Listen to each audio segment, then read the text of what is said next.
Chaque jour, un verset de la Bible, une pensée et une invitation. Plus de power avec Léo. La société moderne nous pousse souvent à toujours vouloir davantage, ce qui peut nous rendre continuellement insatisfaits de ce que nous possédons déjà. C'est-à-dire, je m'explique. Nous pensons que nous serons heureux le jour où nous rencontrerons l'amour de notre vie. Et un jour, on le rencontre, n'est-ce pas? On se marie.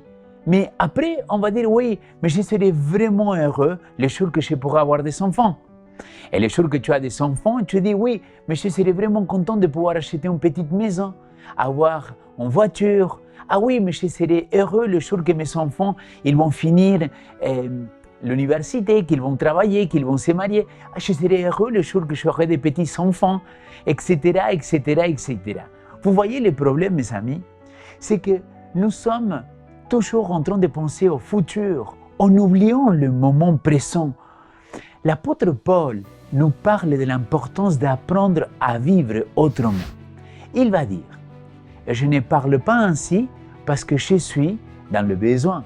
J'ai en effet appris à me contenter toujours de ce que j'ai. » Philippiens chapitre 4, verset 11.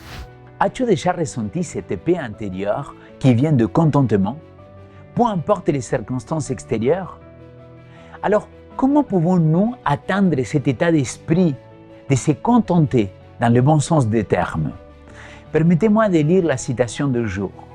Celui qui s'est complètement soumis à Dieu a conscience de la présence de Christ.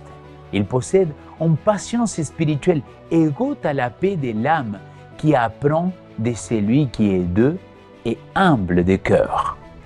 Confiant que Jésus est sa justice et sa valeur, son âme remplie d'un agréable contentement.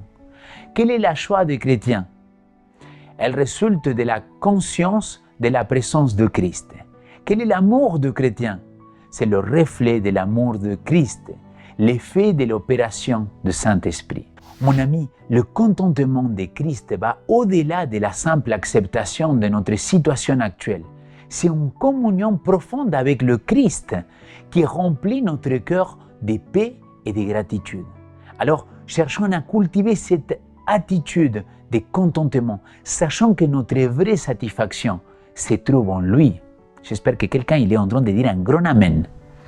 Aujourd'hui, prenons un moment pour réfléchir sur nos propres attitudes envers les circonstances de la vie.